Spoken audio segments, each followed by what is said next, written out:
এই আশ্চর্য পাখিরা এমন অবিশ্বাস্য বাসা তৈরি করে যা কল্পনাকেও হার মানায়। যেমন বাওয়ার বার্ড নামে এই পাখি শুধু সুন্দর বাসায় বানায় না, এদেরকে রীতিমতো শিল্পী বলা যেতে পারে। এদের মূলত অস্ট্রেলিয়া এবং নিউ গিনিতে দেখা যায়। বেশিরভাগ পাখি ডিম পাড়ার জন্য বাসা তৈরি করলেও পুরুষ বাওয়ার বার্ড বাসা বানায় প্রধানত মেয়ে পাখিদের মন জয় করার জন্য। এদের তৈরি বাওয়ার আসলে কোনো বাসা নয়, বরং ডালপালা, পাতা ও ঘাস দিয়ে তৈরি একটি সুন্দর কাঠামো। বাওয়ার বার্ডের এই সাজানোর প্রক্রিয়াটিও একদম আলাদা। উজ্জ্বল রঙের ফুল, ফল, ঝিনুক, পাথর, এমনকি প্লাস্টিক বা কাঁচের টুকরো ব্যবহার করে পাখিটির জিনিসগুলো সাবধানে সাজিয়ে একটি নিখুঁত কাঠামো তৈরি করে। বাওয়ার বার্ডের প্রতিটি বাওয়ার যেন এক একটি ব্যক্তিগত আর্ট গ্যালারি। আর মেয়ে পাখিরা এই বাওয়ারের সৌন্দর্য ও সৃজনশীলতার উপর ভিত্তি করে সঙ্গী নির্বাচন করে। উত্তর আমেরিকার বন্য পরিবেশে বাল্ড ঈগল এমন বাসা তৈরি করে যা অবাক করার মতো। বাল্ড ঈগলের বাসাকে আইরি বলা হয়, আর এটি পাখি জগতের অন্যতম বড় বাসা। এই বিশাল কাঠামো লম্বা গাছের উঁচুতে বা কখনো কখনো পাহাড়ের চূড়ায় তৈরি করা হয়। এগুলো লাঠি, ঘাস এবং শ্যাওলার মতো নরম জিনিস দিয়ে তৈরি। কিছু বাসা 13 ফুট গভীর এবং 8 ফুট চওড়া হতে পারে, যার ওজন প্রায় একটি ছোট গাড়ির সমান। বাল্ড ঈগল প্রতি বছর তাদের বাসা পুনরায় ব্যবহার করে এবং মেরামত করে, প্রতি মৌসুমে নতুন স্তর যোগ করে।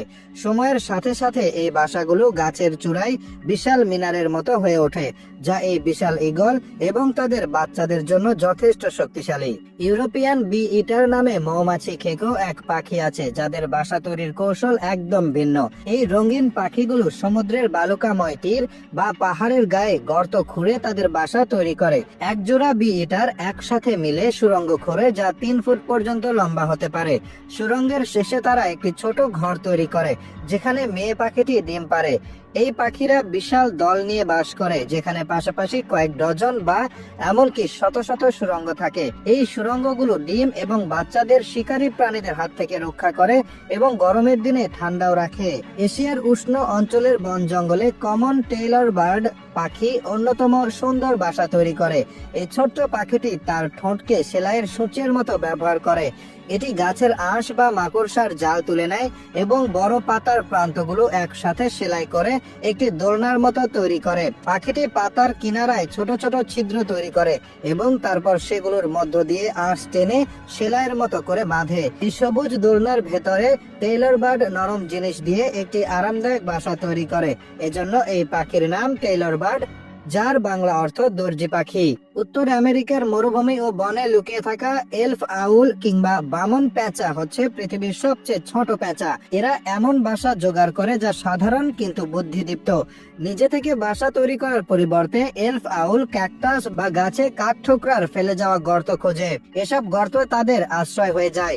এলফ আউল গর্তটিতে এমন কিছু যোগ করে না, হয়তো কিছু নরম জিনিস যেমন পালক যোগ করে, কিন্তু জায়গা বেছে নেওয়ার পদ্ধতিটা বুদ্ধিমানের।